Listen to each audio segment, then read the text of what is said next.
الحمد لله رب العالمين، والصلاة والسلام على أشرف الأنبياء والمرسلين وخاتم النبيين محمد وعلى آله وصحبه ومن تبعهم بإحسان ودعا بدعوتهم إلى يوم الدين. أما بعد فأعوذ بالله من الشيطان الرجيم. بسم الله الرحمن الرحيم. قال الله تبارك وتعالى: يا أيها الذين آمنوا اتقوا الله وقولوا قولا سديدا يصلح لكم أعمالكم ويغفر لكم ذنوبكم ومن يطع الله ورسوله فقد فاز فوزا عظيما. وقال النبي صلى الله عليه وسلم: المسلم من سلم المسلمون من لسانه ويده، أو كما قال عليه الصلاة والسلام: جراحات السنان لها التيام، جراحات السنان لها التيام ولا يلتام ما جرح اللسان، أو كما قال شاعر. میرے محترم بزرگوں، عزیز دوستوں، دینی اسلامی بھائیوں، اللہ رب العالمین نے محمد عربی صلی اللہ علیہ وسلم کو ایک مبارک دین عطا فرمایا. محمد عربی صلی اللہ علیہ وسلم سراپا مبارک، آپ جو دین لے کے آئے وہ سراپا مبارک، آپ پر جو کتاب نازل ہوئی وہ سراپا مبارک، آپ نے جو دستور عطا فرمایا وہ سراپا مبارک، آپ کی زندگی سراپا مبارک.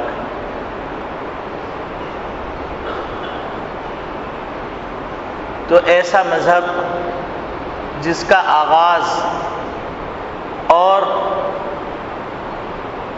جس کا دن اور جس کی رات سبھی مبارک ہو، تو اس مبارک مذہب کے اندر جو کامیابی کے اصول ہوں گے وہ بھی کتنے مبارک ہوں گے، اور ان اصولوں پر جو عمل کرے گا وہ کتنا مبارک ہوگا.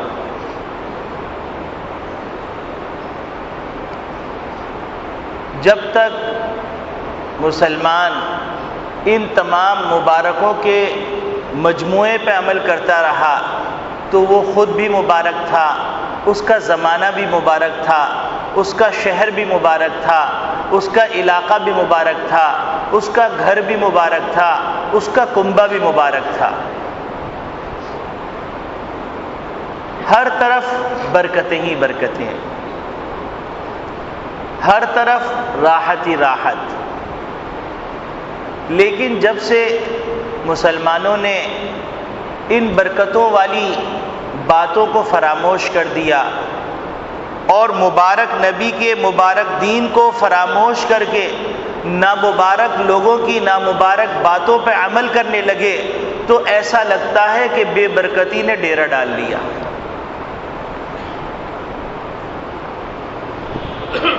اگر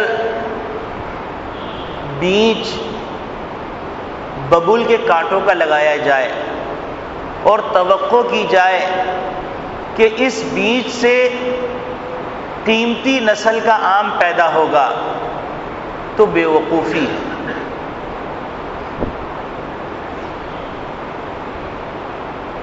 جب انسانوں نے بے برکتی کو اپنا لیا اور بے برکتی والے اصولوں کو اپنا لیا تو برکتیں ان سے روٹ گئیں.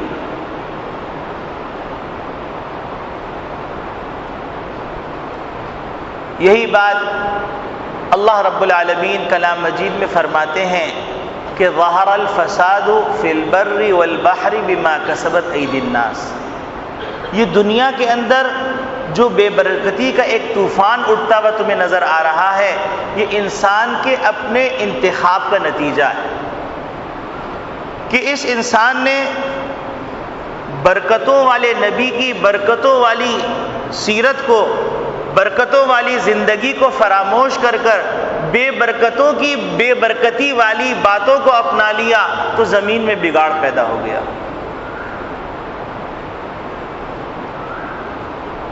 اب ہو نہیں سکتا کہ انسان بے برکتی کو اپنائے، بے برکتی کے اصولوں کو اپنائے، نہ مبارک راستہ اپنائے اور وہ مبارک بات کے مستحق ہو جائے۔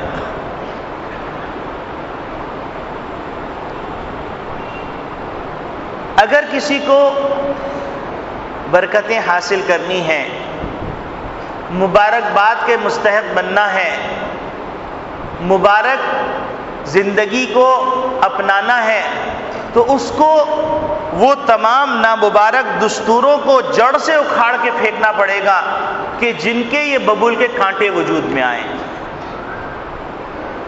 اور ان برکتوں والے بیج کو دبانا پڑے گا جس بیج سے برکتوں والا سایہ دار درخت وجود میں آئے گا۔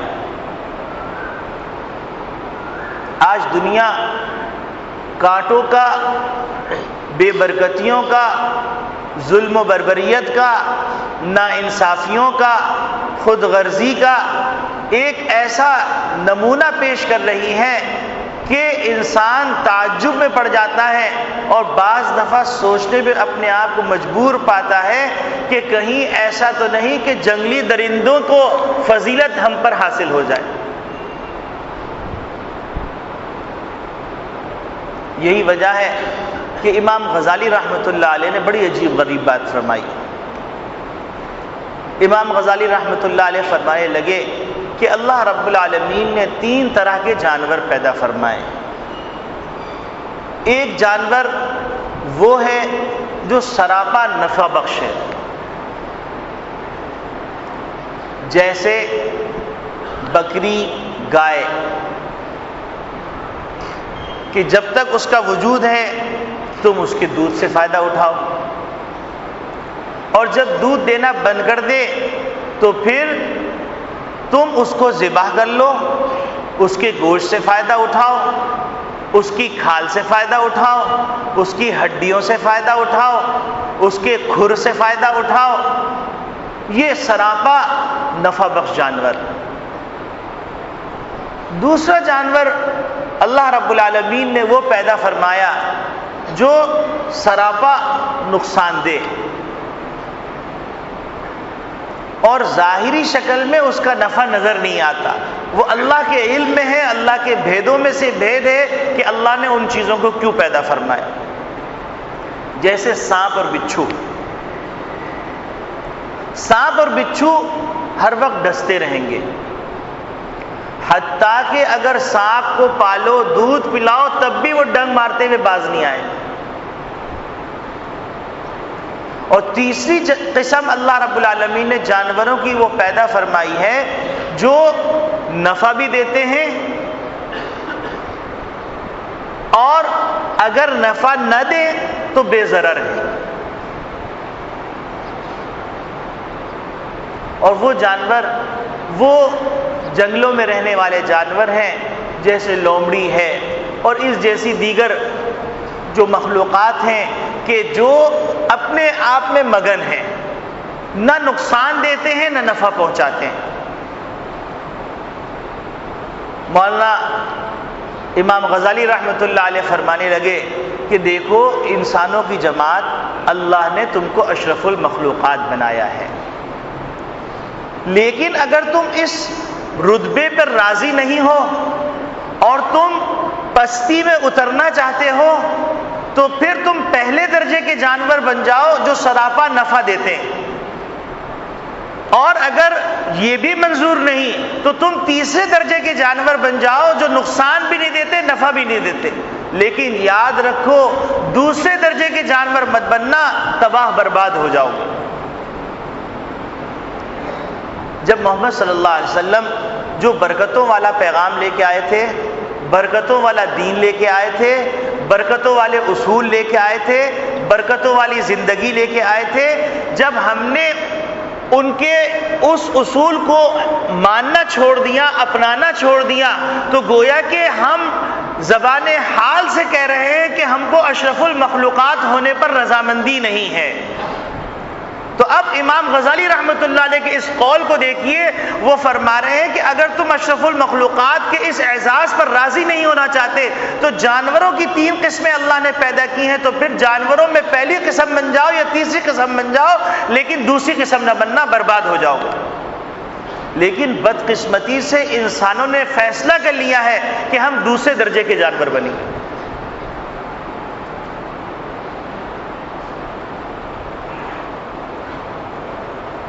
اور پھر ایک انسانوں کا طبقہ تو وہ ہے جس نے یہ طے کر لیا ہے کہ ہم کو اشرف المخلوقات نہیں رہنا، اشرف المخلوقات کی کسی بھی صفت کو نہیں اپنانا، کسی بھی دستور کو نہیں اپنانا، زندگی کے کسی شعبے میں ہم اشرف المخلوقات نظر نہ آئے، انہوں نے طے کر لیا ہے۔ اور ساتھ ساتھ انہوں نے یہ بھی طے کر لیا ہے کہ ہم نہ پہلے درجے کے جانور بنیں گے، نہ تیسرے درجے کے، بلکہ دوسرے درجے کے جانور بنیں گے۔ اور پھر ایک طبقہ وہ ہے کہ جس نے یہ تو طے کر لیا ہے کہ ہم کو اشرف المخلوقات بن کر جینا ہے، لیکن اس کے سامنے محمد صلی اللہ علیہ وسلم کا جو دستور ہے وہ اپنی مکمل شکل میں موجود نہ ہونے کی وجہ سے وہ ٹامک ٹوئیاں مارتا پھر رہا ہے۔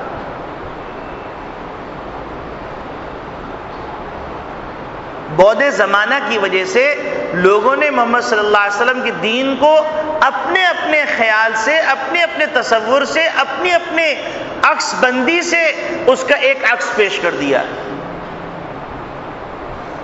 تو کسی نے کوئی چیز پکڑ لی، اسی پہ تکیہ کر کے بیٹھا ہے، کسی نے کوئی چیز پکڑ لی، اسی پہ تکیہ کر کے بیٹھا ہے، اور سمجھ رہا ہے کہ سارا دین اسی کے اندر ہے۔ اور اگر تنقید برائے تعمیر کی جائے، تنقید برائے اصلاح کی جائے، تو وہ یہ سمجھتا ہے کہ اسلام کی بنیادوں کے اوپر ڈاکہ ڈالا جا رہا ہے، اور اس کے لیے کوشش کی جاتی ہے کہ اس کو مرتد قرار دے دیا جائے، کافر قرار دے دیا جائے، باغی قرار دے دیا جائے۔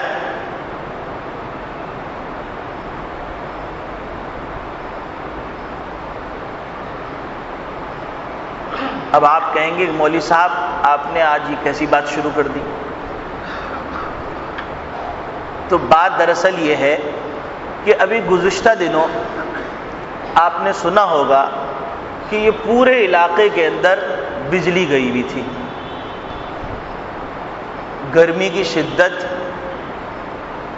اور حبس، ہیومیڈیٹی، رطوبت، اور ان تمام باتوں کے درمیان لائٹ کا چلا جانا اور اس کے لیے کوئی حتمی جواب نہ ملنا کہ کب صحیح ہوگی، کب آئے گی، یہ ایک اس کے اوپر مصیبت بالائے مصیبت۔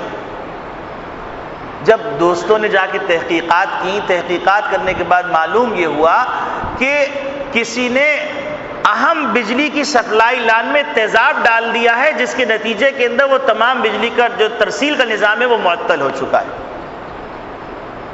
اور کوئی بھی فرد موجود نہیں ہے جو اس سلسلے میں کوئی رہنمائی کر سکے۔ تو دل میں خیال آیا کچھ نیک بندوں کے کہ انہوں نے کہا کہ بھائی آپ ذرا سا اس پہ بھی روشنی ڈالیے کہ کیا یہ بھی کوئی اللہ کا حکم ہے، اس کی خلاف ورزی کے اوپر گناہ ملتا ہے یا نہیں ملتا۔ تو اس بات کو سمجھانے کے لیے تمہید باندھی گئی،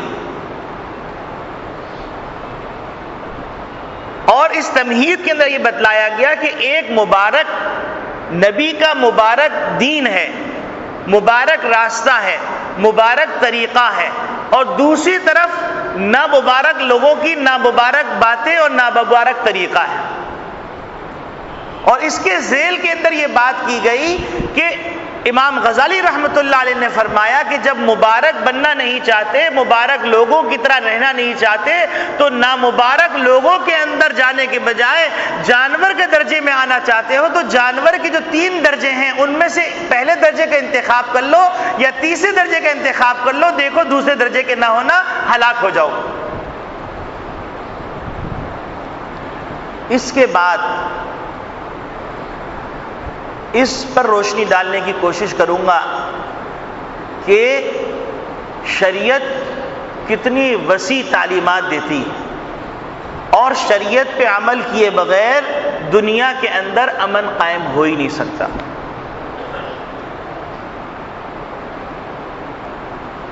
جب ہم مذہب کی بات کرتے ہیں تو ہمارے ذہن میں سیدھا خیال آتا ہے کہ اس کا مطلب یہ ہے کہ بندہ عبادت کرے، اور پھر عبادت کے اندر بھی چند خاص عبادتیں جو عام لوگوں میں مشہور ہیں، وہ عبادتوں کا مطلب عبادت ہے، اس کے علاوہ باقی چیزوں کو عبادت نہیں سمجھا جاتا۔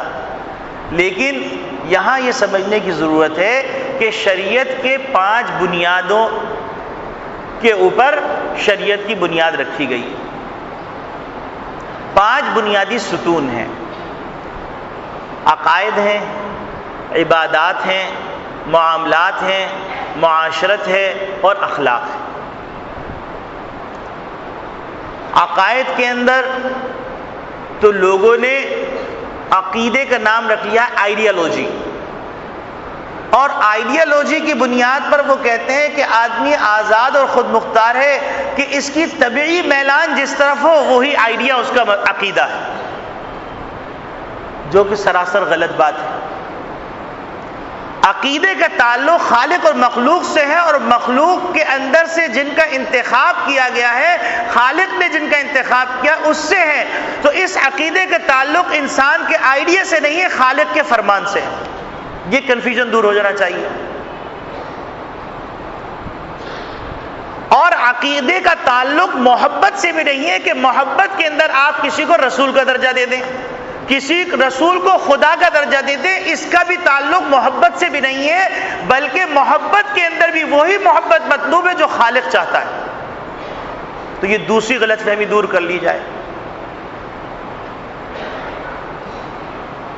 تو عقیدے کے اندر آدمی آزاد نہیں ہے، عقیدے کے اندر اللہ نے بتلایا کہ میں کون ہوں، میرا کیا طریقہ ہے، میری کیا صفات ہے، اور نبی نے اس کا ذکر کیا ہے، تو اللہ کے بارے میں ویسے ہی گمان کرنا ہوگا۔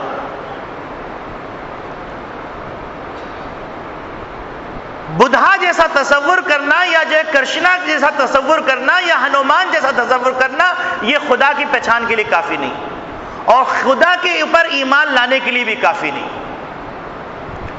پھر اس اللہ نے جو اپنے پیغامبر بھیجے ہیں 1,24,000، ان کے بارے میں بھی ویسے ہی عقیدہ رکھنا پڑے گا جیسا عقیدہ اللہ رب العالمین نے ان کی ڈیوٹیز کے اندر جو چیزیں رکھی ہیں، اور ان کے اندر جو صفات رکھی ہیں، اور جن صفات کا تذکرہ انبیاء نے وقتاً فوقتاً کیا ہے، اسی کے مطابق نبی کو ماننا پڑے۔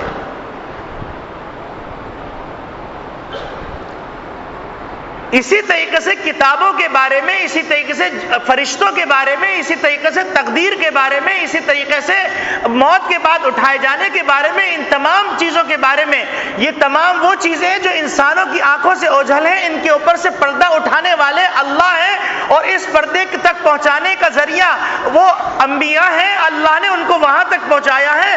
تو ان دونوں کو چھوڑ کر کوئی آدمی ان کے بارے میں کوئی تصور کرے وہ غلط ہوگا۔ تو عقیدے کے بارے میں تو یہ خیال صحیح ہو جانا چاہیے۔ پھر عبادات کے بارے میں بھی، عبادات کے بارے میں جو فارمولہ نبی کریم صلی اللہ علیہ وسلم نے فرمایا صلو کما رأیتمونی اصلی، کہ عبادت کے اندر تم آزاد اور خود مختار نہیں ہو، تمہیں نبی کی نقل کرنی پڑے گی۔ جس طرح عبادت کا ایک اہم فریضہ ہے، اس اہم فریضے میں تمہیں نبی کی پیروی کرنی ہے، تو عبادت کی جتنی بھی صورتیں ہیں اس میں نبی کی پیروی کرنی پڑے گی۔ یہ اصولی بات ہے، صلو کما رأیتمونی اصلی۔ یہ بخاری کے اندر بھی ہے، ترمذی کے اندر بھی ہے، مسلم میں بھی۔ لہذا عبادات کے اندر بھی انسان شدت محبت کے نتیجے میں قسم قسم کی عبادتیں کرنے لگے، اور اس کے بارے میں یہ سمجھنے لگے کہ مجھے اللہ کا قرب نصیب ہو جائے گا، تو پھر یاد رکھو کہ اللہ رب العالمین نے ایسے لوگوں کے بارے میں قرآن میں صراحت کے ساتھ کہہ دیا کہ جو لات منات عزا کی عبادت کرتے تھے اور کہا کرتے تھے ما یقربونا الی اللہ الا زلفا، کہ ہم عبادت اس لیے کر رہے ہیں کہ یہ ہم کو اللہ کے قریب کر دیں گے۔ تو لہذا عبادت کے اندر بھی بندہ آزاد نہیں۔ پھر معاملات کے سلسلے میں انسان یہ سمجھتا ہے کہ یہ معاملات انسان کے پرسنل زندگی کے مسائل ہیں اور پرسنل مسائل ہیں، اس میں آدمی آزاد اور خود مختار ہے، تو مومن کی صبح سے لے کے شام تک کی زندگی آزاد نہیں ہے، بلکہ اللہ کے احکامات کے مطابق اور رسول کے طریقے کے مطابق گزارنے کی پابندی۔ جب یہ بات سمجھ میں آ جائے گی تو پھر معاملات کے اندر جو آزادی نظر آتی ہے کہ کوئی آدمی جس طرح چاہے بیع کر لے، جس طرح چاہے شراکت کر لے، جس طرح چاہے تجارت کر لے، جس طرح چاہے صنعت و حرفت سے وابستہ ہو جائے، جس طرح چاہے اجارے کا معاملہ کر لے، جس طرح چاہے مراہبہ تولیہ کر لے، جس طرح چاہے سودی لین دین کر لے، آدمی آزاد نہیں، اس کو خالق کے اصولوں کے مطابق، نبی کے طریقے کے مطابق سیکھنا پڑے گا۔ پھر اس کے بعد معاشرت آتی ہے اور اخلاق آتے ہیں۔ معاشرت کے سلسلے میں تو یہ عام تصور ہو گیا ہے کہ اسلام میں معاشرتی کا کوئی تصور ہی نہیں ہے، کیونکہ عبادات کے اندر آدمی نے اپنے کو جوڑ کے اپنے آپ کو کامل مسلمان سمجھ لیا۔ یقینی بات ہے عبادت کے بغیر کام چلنے والا نہیں، لیکن صرف عبادت سے بھی کام چلنے والا نہیں۔ یہ ہے اعتدال کا راستہ اور یہ ہے صحیح بات۔ معاشرت کے سلسلے میں عام طور پہ لوگوں کا تصور یہ ہے کہ ہم معاشرتی زندگی کے اندر آزاد ہیں۔ انسان ظاہر سی بات ہے ایک گھر میں رہتا ہے تو وہاں بھائی بھی ہیں، بہن بھی ہیں، ماں بھی ہیں، باپ بھی ہیں، بچے بھی ہیں، بیوی بھی ہے اور دیگر رشتہ دار بھی ہیں۔ پھر جس جگہ رہتا ہے اس کا پڑوس بھی ہے، دائیں بھی ہیں، بائیں بھی ہیں، اور راستے کا مسئلہ ہے اور محلے کا مسئلہ ہے، مسجد کا مسئلہ ہے، اور پڑھنے کے اندر جاتا ہے تو پڑھنے کا مسئلہ ہے، سفر کرتا ہے تو سفر کا مسئلہ ہے، پھر اس کے بعد دکانداری کرتا ہے تو دکانداری کے معاشرتی احکامات ہیں۔ یہ تمام چیزوں کے اندر انسان کا مستقل واسطہ پڑتا ہے، انسان کو انسان ہی کہا جاتا ہے۔ ما سمی الانسان الا لانسی، انسان کو انسان ہی اس لیے کہا جاتا ہے کہ وہ انسیت سے وابستہ ہے، وہ جنگلی جانوروں کی طرح متوحش ہو کے جنگل میں نہیں رہتا، اور اسلام کے اندر ایسے لوگ ہی تعریف ہی نہیں کی گئی جو رہبانیت کا راستہ اختیار کرتے ہیں۔ یہی وجہ ہے کہ محمد صلی اللہ علیہ وسلم نے مکے میں زندگی گزاری، مدینے میں زندگی گزاری، لیکن محمد صلی اللہ علیہ وسلم نے نبوت ملنے کے بعد کبھی غاروں کے اندر زندگی نہیں گزاری، کیونکہ اس اسلام کو انسانوں کے وجود پہ نافذ کرنا تھا، معاشرے کے اوپر نافذ کرتا تھا، محلوں میں نافذ کرنا تھا، گھروں میں نافذ کرنا تھا، تجارتی منڈیوں میں نافذ کرنا تھا، بازاروں میں نافذ کرنا تھا، ایوانوں میں نافذ کرنا تھا، مسجدوں میں نافذ کرنا تھا، مدرسوں میں نافذ کرنا تھا، اور خوشی کی تقریبات میں نافذ کرنا تھا، اور غم کی تقریبات میں نافذ کرنا تھا۔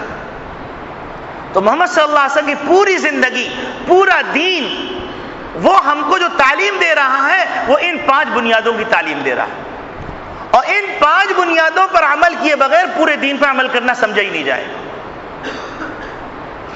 تو اب معاشرتی احکامات، اب آپ اندازہ فرمائیے کہ اللہ کی نگاہ کے اندر معاشرتی احکامات کی کس قدر اہمیت ہے، اور ہم اس کو معمولی سمجھ رہے ہیں۔ دیکھیے قرآن کریم میں نماز کے سلسلے میں 62 جگہ نماز کی تاکید آئی ہے، لیکن نماز کے طریقے کے بیان میں قرآن نے کہہ دیا کہ نبی کے طریقے کو دیکھو۔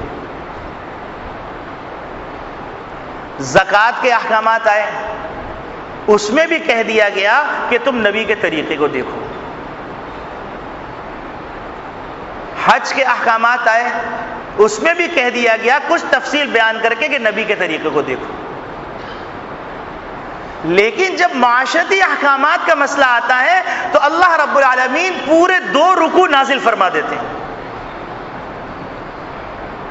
دیکھیے ایک چھوٹا سا مسئلہ ہے کہ آپ کہیں پر جاتے ہیں تو جانے کے بعد آپ کیسے گھر میں داخل ہوں اور کیسے اجازت لیں، تو اس کے لیے عربی کے اندر لفظ استعمال ہوتا ہے استیزان، اور اللہ رب العالمین نے کلام مجید میں استیزان کے احکامات کے اوپر پورے 2 رکوع نازل کیے۔ تو اس سے اندازہ ہوتا ہے کہ اللہ رب العالمین کی نگاہ میں معاشرتی احکامات کی کس قدر اہمیت ہے۔ پھر ہم آگے جاتے ہیں تو سورۃ الحجرات کو دیکھتے ہیں تو سورۃ الحجرات کے اندر بھی معاشرتی احکامات کے اوپر پورا رکوع ہے۔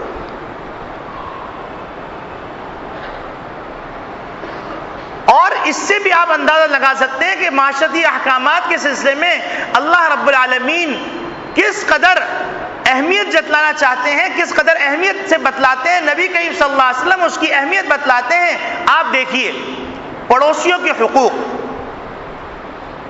حضرت محمد صلی اللہ علیہ وسلم فرماتے ہیں کہ جبریل امین پڑوسیوں کے احکامات کے سلسلے میں اس قدر آئے کہ مجھے یہ خطرہ ہونے لگا کہ کہیں پڑوسی کو میراث میں شریک نہ کر دیں۔ یہ ہے معاشرتی حکم کی اہمیت۔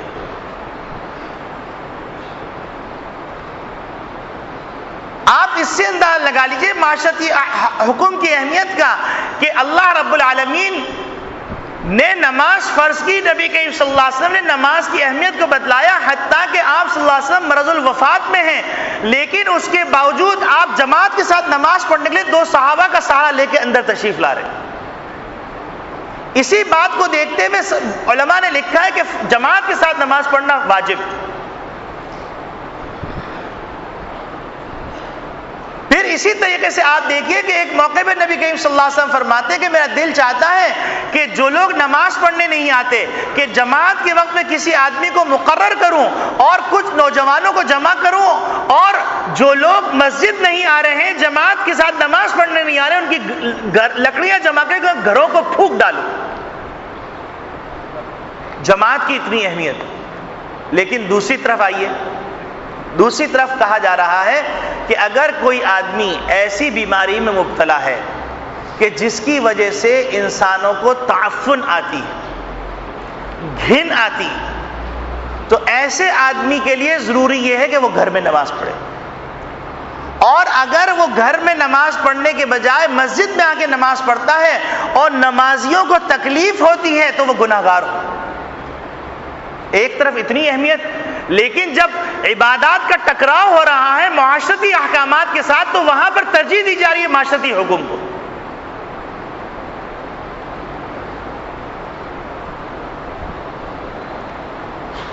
ایک آدمی، آپ اس سے اندازہ لگا لیجئے کہ ایک آدمی اگر نوافل پڑھے گا، اذکار کرے گا اور اللہ کے تقرب کے نفلی کام کرے گا تو اللہ اس کو اجر دیں گے، لیکن اس کے ساتھ ساتھ یہی آدمی اگر نفلی عبادت نہیں کرتا تو کل حشر میں اس کی پکڑ نہیں ہے۔ ٹھیک ہے، اس کو وہ نیکیاں تو نہیں ملیں گی لیکن پکڑ بھی نہیں۔ اس کے برخلاف معاشرتی حکم کے سلسلے میں اللہ کا یہ اصول ہے کہ اگر ایک آدمی نے معاشرتی حکم کو ادا کیا تو اس کو اجر ملے گا، اگر ادا نہیں کیا تو وہ گناہگار ہوگا اور خطرہ اس بات کا جہنم میں چلا جائے گا۔ تو آج امت کے اندر تو اس بات کی اہمیت ہے کہ میں نفل کو زیادہ سے زیادہ پڑھ لوں، یہاں پر گٹا بھی لگ گیا ہے، لمبی تسبیح بھی ہے، لیکن رشوت لینے سے باز نہیں آتا، انسان کو تکلیف دینے سے باز نہیں آتے،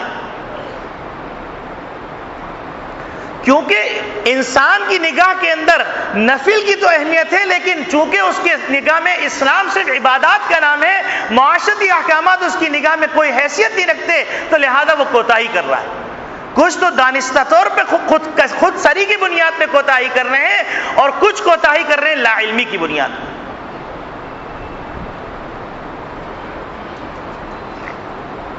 اسی طریقے سے ایک اور مثال لیجئے، ایک آدمی ہے حجر اسود کو بوسہ دینے جاتا ہے، تو حدیث شریف میں آتا ہے کہ جس نے حجر اسود کو ایمان کی حالت میں بوسہ دیا تو کل حشر کے دن اللہ رب العالمین اس کو 2 آنکھیں عطا فرمائیں گے اور زبان عطا فرمائیں گے، اور حجر اسود اللہ کے دربار میں گواہی دے گا کہ اس نے ایمان کی حالت میں مجھے بوسہ دیا ہے۔ یہ حجر اسود کی فضیلت ہو گئی۔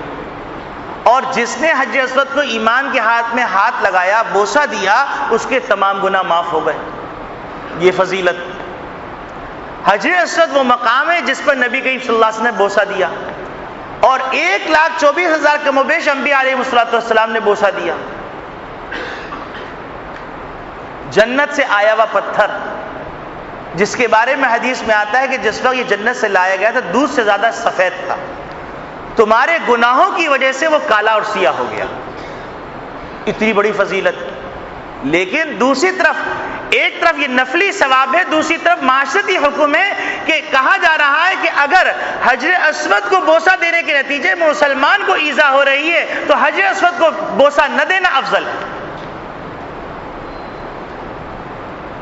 یہ ہے معاشرتی حکم کی اہمیت، معاشرتی احکامات۔ ہم ان احکامات کو کچھ سمجھتے ہی نہیں۔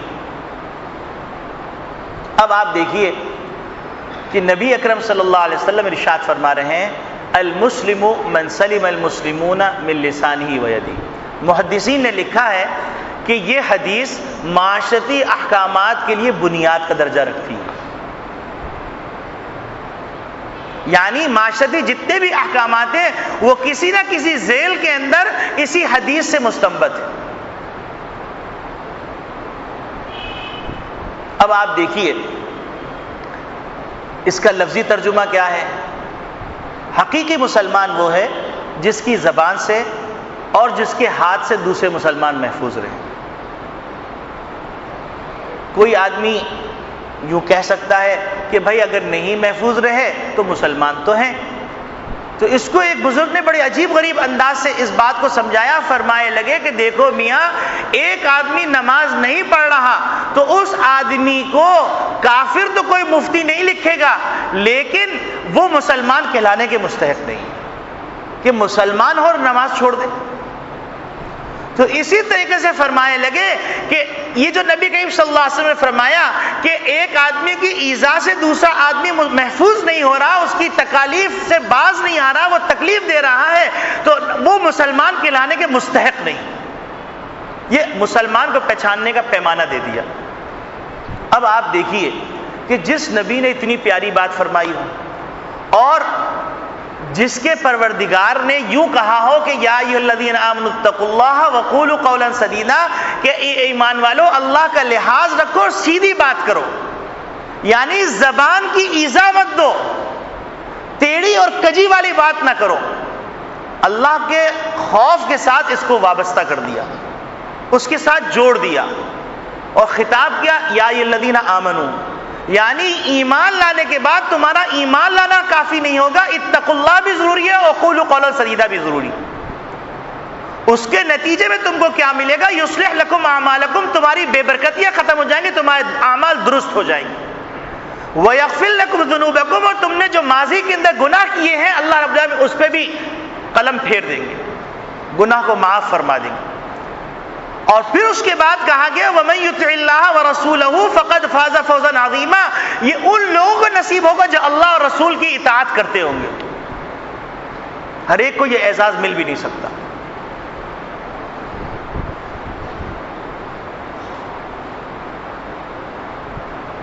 اب آپ دیکھیے کہ ہم صبح سے شام تک کتنی ایذا کے کام کرتے ہیں۔ اب آپ ایک دو واقعے سن لیجئے تو آپ کو اندازہ کہ بخاری شریف کی روایت میں ہیں یہ واقعات۔ ایک عورت تھی، بہت نیک صالح تھی، لیکن اس نے ایک بلی کو بھوکا پیاسا باندھ دیا، جس کے نتیجے کے اندر، یہ بنی اسرائیل کا واقعہ ہے، جس کے نتیجے کے اندر وہ بلی مر گئی بھوک پیاس سے۔ اللہ رب العالمین نے اس ظلم کے نتیجے میں اس کے لیے جہنم کا فیصلہ فرمایا۔ یہ ہے معاشرتی حکم کو توڑنے کا انجام۔ ہم اس کو معمولی سمجھتے ہیں۔ اسی طریقے سے یہ واقعہ بزرگوں نے لکھا ہے کہ ایک محدث تھے، وہ حدیث لکھ رہے تھے۔ حدیث لکھتے ہوئے پہلے زمانے میں دوات اور جو ہے قلم ہوتا تھا، کٹا ہوا قلم بانس کا، تو وہ قلم سے لکھ رہے تھے۔ سیاہی کے اندر ڈبویا، نکالا، ایک پیاسی مکھی آ کے بیٹھی، تو ان بزرگ نے یہ سوچا کہ اللہ کی مخلوق ہے، اس کے اوپر رحم کھا لوں، وہ پیاس بجھا لے۔ مکھی نے پیاس بجھائی، چلی گئی، انتقال ہوا، خواب میں دیکھا گیا تو کہتے ہیں کہ اللہ رب العالمین نے فرمایا کہ مجھے تمہاری یہ ادا اتنی پسند آئی کہ ہم نے تم کو بخش دیا۔ یہ معاشرتی حکم۔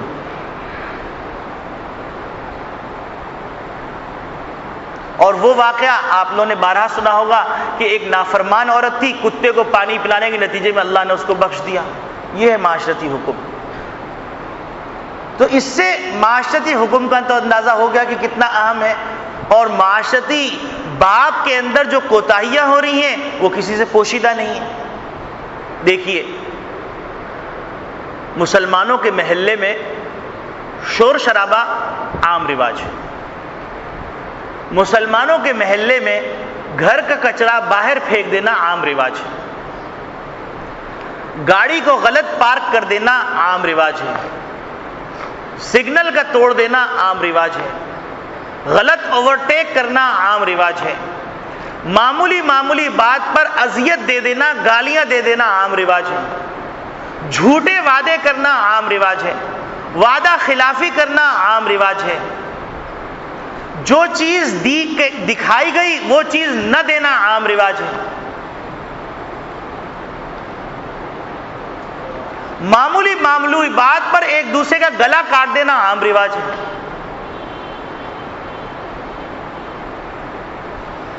اپنی خوشی کو حاصل کرنے کے لیے ایک بوٹی کو پانے کے لیے دوسری کی گائے ذبح کروا دینا عام رواج ہے.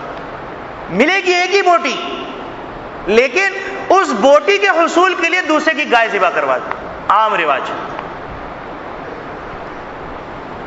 اور باقاعدہ ایک ایسا طبقہ بھی وجود میں آ گیا ہے وہ اس بات کی کوشش نہیں کرتا کہ اللہ رب العالمین مجھے رزق حلال دے دے، بلکہ اس کی پوری صلاحیتیں اس بات پہ لگی ہوئی ہیں کہ فلاں کے پاس جو نعمتیں وہ چھن کے میرے پاس آ جائے، جس کو کہتے ہیں فراڈ، دھوکہ. اس پہ پورے گروپ کام کرتے ہیں.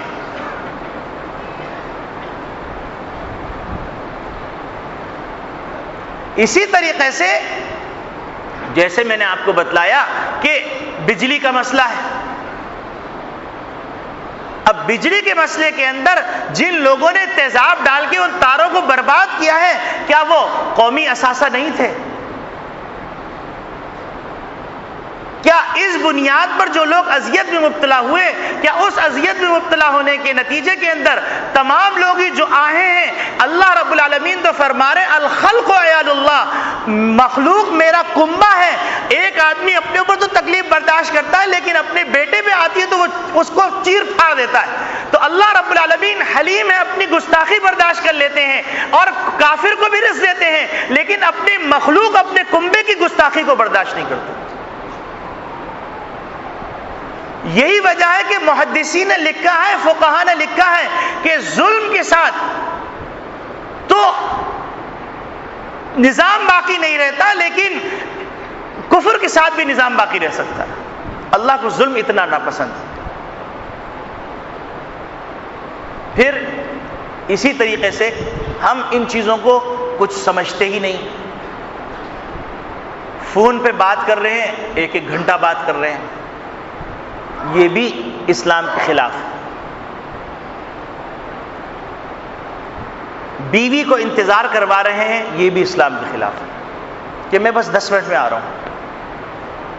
بیوی انتظار میں بیٹھی ہوئی ہے، 12 بجے حضرت صاحب تشریف لا رہے ہیں، اب چاہتے ہیں کہ وہ ایسے اعزاز سے نوازے جیسے کسی پروٹوکول افسر کی ذمہ داری ہوتی ہے، اور اس کو گناہ ہی نہیں سمجھتے. بیوی سے وعدہ خلافی کر رہے ہیں، گناہ ہی نہیں سمجھتے. کھانے پر انتظار کروا رہے ہیں، گناہ ہی نہیں سمجھتے. سکون کہاں سے آئے گا؟ برکتیں کہاں سے آئیں گی؟